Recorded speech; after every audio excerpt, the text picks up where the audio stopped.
Di part kali ini kita akan ngebahas soal rumus HLOOKUP ya, yaitu horizontal lookup. Yang sebelumnya sudah aku bahas tentang VLOOKUP, sekarang kita akan ngebahas rumus yang sama tetapi berbeda hanya dari barisnya. Makanya disebut dengan HLOOKUP. Nah, buat teman-teman yang masih belum tahu HLOOKUP itu apa, HLOOKUP itu adalah fungsi di spreadsheet seperti Microsoft Excel atau Google Sheet yang melakukan pencarian secara horizontal. Fungsi ini mencari nilai tertentu di baris pertama tabel lalu mengembalikan nilai yang terkait dari baris lain ke kolom yang sama. Jadi istilahnya ini seperti tarik data. Daripada satu persatu di input itu kelamaan ya. Sama. Sebenarnya teknisnya sama dengan VLOOKUP, cuman datanya di sini diambilnya secara horizontal yaitu dari per baris seperti ini. Nah, nih. Oke, aku langsung aja contohin ke teman-teman. Di sini ada tabel nih, ada tabel data utama. Di sini ada golongan 1 sampai golongan 4, lalu ada gaji pokok, tunjangan, dan pajak. Sedangkan di sini itu ada tabel yang wajib diisi dari data utama. Ya, katakanlah di sini ada nama-nama nih, ya. Katakanlah si Ryuji ini golongan 2, maka dia harus gajinya berapa, tunjangannya berapa, gaji kotornya berapa, pajaknya berapa, dan gaji bersihnya berapa. Nah, ini simulasi aja teman-teman ya. Sebenarnya perintah lookup itu bisa dipakai untuk apapun ya. Ini masih dalam bentuk basic atau dasarnya. Kalau teman-teman sudah bisa pakai rumus ini, sedangkan nanti ada berbagai macam tabel ya dan baris-baris yang dimasukkan, kalian nggak bingung. Langsung aja kita coba ya. Jadi kita mau untuk isi, jadi secara otomatis nanti ketika kita tarik ya di golongan 2 ini nanti gajinya berapa, di golongan 3 berapa, dan 4 berapa tanpa copy paste. Dan ini membantu banget untuk kita bekerja lebih cepat. Sama seperti ini ya. Langsung aja. Oke, sorry, ini sudah aku tulis ya teman-teman di sini. Ada rumus gaji pokoknya pakai HLOOKUP kayak gini. Lalu ada ini ya, sel untuk targetnya. Ya, di sini ada. Cuman jangan sampai salah ketik aja, sesuaikan aja, nanti sambil aku jelaskan di video ini ya. Ini ringkasannya. Buat teman-teman yang mau download, filenya ada di deskripsi dan kalian bisa download filenya untuk dipelajari. Jadi cara pertama adalah kita buka ya. Kita mau cari gaji pokoknya, kita klik aja sel di bawahnya gaji pokok di baris pertama ini ya, di baris pertama Ryuji. Sama dengan if buka kurung seperti ini. Nah, kita pakai sorry, bukan if, agak ngelamun ini, HLOOKUP. Oke, HLOOKUP, buka kurung. Nah, sekarang kita patokannya bukan ID lagi teman-teman, tetapi patokannya adalah golongan. Ini ya, golongan 1, 2, 3, dan 4. Nah, gimana nih caranya data ini bisa masuk di sini? Ya, kita klik aja di sini. Nah, lookup value-nya pakai sel yang ada di tabel yang akan menerima data tersebut. Ya, lalu titik koma seperti ini sudah. Nah, kita bloknya, tabel array-nya itu kita bloknya dari golongan ini, kita tarik sampai ke sini. Oke, kalau golongan ini nggak ditarik, maka nanti datanya beda lagi. Nah, seperti ini ya, ditarik semua golongan data seperti ini.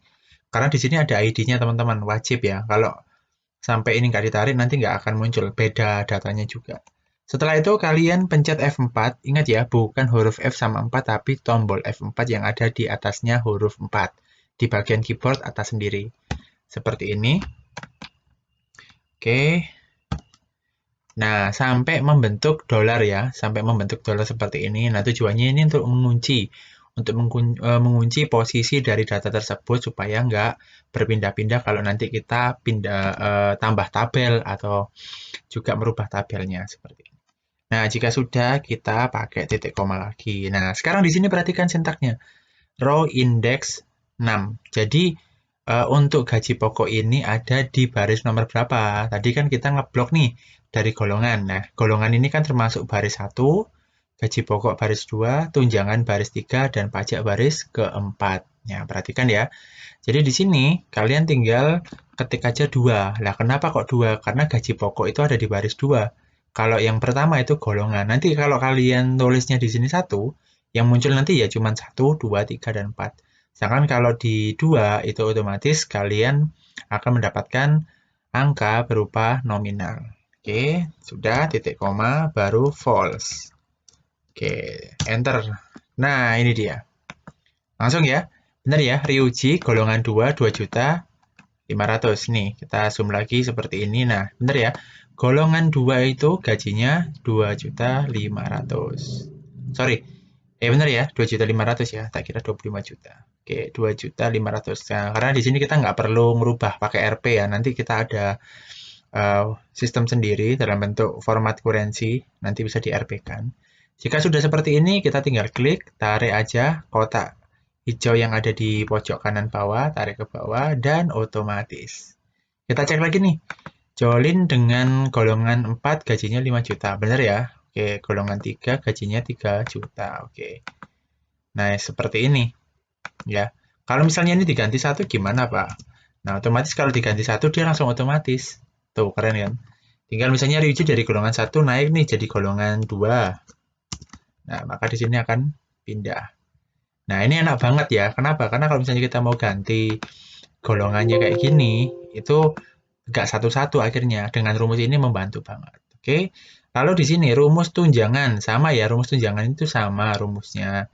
Cuman tunjangannya kan ada di mana? Di baris 3. Nah, kita masukkan sini lagi. H lookup ya, buka kurung. Nah, lookup value-nya jangan golongan di sini, guys. Jangan di sini, tapi di sini ya. Jangan di sini, tapi di sini. Nah, ini untuk patokan menerima datanya. Titik koma. Jadi ini tak jelasin berulang-ulang biar kalian paham juga. Diblok semua ya, tabel arraynya diblok. Oke, seperti ini. Jangan lupa F4. Kalau misalnya F4-nya nggak bisa, kalian bisa pakai kombinasi Fn. Biasanya di laptop atau di komputer itu beda-beda ya. Harus ada kombinasi, biasanya di laptop. Sampai bentuknya dolar seperti ini, titik koma. Nah, untuk tunjangan ada di baris berapa? Di baris 1, 2, 3. Di baris 3. Seperti ini. Dan ketik aja false. Ya, oke. Tutup kurung, enter. Sudah, benar ya? Golongan 2 ini tunjangannya adalah 700.000. Kita tarik aja ke sini. Kalau misalnya di Ryuji ini golongannya tak ganti 1, otomatis gaji pokok dan tunjangannya akan berubah. Tuh, langsung otomatis. Ini nyenengin banget, guys. Jadi kalau kalian bikin sistem kayak gini itu kebantu banget.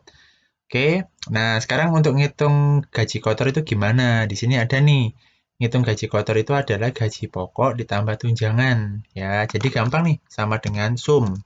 Pakai sum ya. Misalkan pakai sum, buka kurung, tinggal tarik aja kayak gini. Enter. Udah, jadi gaji pokok ditambah gaji tunjangan. Terus diklik, tarik ya ke bawah pakai yang kotak kecil di sini hijau. Nah, kita ngitung pajak nih. Ngitung pajak sama ya, ngitung pajak sama. Karena di sini pajak ada di baris keempat, rumusnya sama. Sama dengan lookup. Ini kalau kalian mau copy bisa, tinggal dirubah isinya aja bisa. Tapi di sini aku ngetik aja biar kita sama-sama ingat, diblok lagi. Jangan lupa di sini F4 ya, terus titik koma ada di baris keberapa? 1, 2, 3 dan 4. Ini titik koma false. Nah, 2%, benar ya? Kelompok 1, golongan 1 adalah 2%. Nah, ini membantu sekali. Sekarang kita mau ngitung gaji bersih nih. Gaji bersih di sini sudah ada nih. Jadi gaji bersih ini hanya akumulasi aja ya, teman-teman. Jadi kalau misalnya kita mau ngitung gaji, tunjangan, pajaknya berapa, di sini ada nih. Nah, di sini ada G14. Jadi G14 itu adalah di sini nih. Jadi gaji kotor ya, istilahnya adalah gaji kotor ini ya dikurangi pakai simbol biasa aja, kurangi, buka kurung. Nah, di sini tambah lagi gaji kotor itu dikurangi gaji kotor dikali pajak. Nah, dikalinya pakai shift angka 8 untuk membentuk bintang. Ini simbolnya perkalian. Lalu klikkan pajaknya. Oke. Terus tutup kurung dan enter. Jadi yang bersih itu seperti ini. Nah, ini sudah bersih nih, gaji bersihnya seperti ini ya. Jadi ada sekitar 2.450 ya, gaji kotornya kan ini, dapat pajaknya ini. Jadi tadi itu ya. Jadi intinya untuk menghitung gaji bersih itu adalah gaji kotor dikurangi buka kurung gaji kotor dikali pajak. Nah, seperti ini ya, makanya rumusnya kayak gini. Ya, ini logikanya aja. Oke, sudah. Jika sudah, kita blok semua kayak gini. Oke, kita rubah sekarang, rubah kasih RP. Kita masuk ke home. Kita masuk ke home. Oke, bentar. Jadi gitu ya teman-teman, untuk kita masuk ke home-nya seperti ini. Nah, ini udah. Terus kita pilih nih di number ya. Kalau di sini misalnya nih di sini sudah ada RP, kalian bisa langsung klik RP ya. Kalau misalnya nggak ada nih, misalnya nggak ada, kalian bisa klik aja di sini. Number ya. Di sini ada number format, kalian masuk seperti ini. Nah, tampilannya seperti ini nih. Kalian pilih yang currency. Setelah currency, kalian cari nih simbol namanya RP. Karena ini sudah pernah aku pakai, jadi sudah ada. Kalau misalnya nggak ada, kalian scroll ke bawah aja, cari aja RP Indonesia. Nah, huruf depannya adalah R. Ya, R agak ke bawah memang. Nah, taruh aja ke bawah gini. Nah, ini ada nggak RP, RRRP? Nah, ini kok nggak ada ya? Biasanya itu ada. Nah, kalau misalnya nggak ada berarti, oh sorry, di sini. Nah, nih, ke bawah tadi ya, ada RP Indonesia. Ini cari teman-teman ya, RP Indonesia. Diklik kayak gini, lalu di OK. Maka di sini sudah ada nominalnya. Pak, misalnya punya aku kok tabelnya kayak gini. Nah, jangan khawatir kalau tabelnya banyak pagernya, itu berarti ya lebar dari kolomnya kurang. Tinggal dilebarin aja di sini. Nah, ini diarahin di antara kolom E sama F, terus diklik kiri, tahan, tarik ke kanan. Seperti ini ya. Ini pun juga sama. Di blok, kalian pergi ke home, lalu pilih di sini. Biasanya kalau sudah dipilih dari awal tadi, di reasons-nya ini muncul. Nah, ini. So, gampang banget. Ya, walaupun lama, sekitar butuh 10 menitan lebih ya. Tapi semoga tutorial ini bisa bermanfaat dan bisa kalian ulang-ulang untuk dipelajari lagi. So, thank you. Jangan lupa untuk subscribe, like, komen, dan share, dan nyalakan loncengnya supaya kalian bisa update video terbaru dari Diantaronet kelas komputer. So, see you di next tutorial.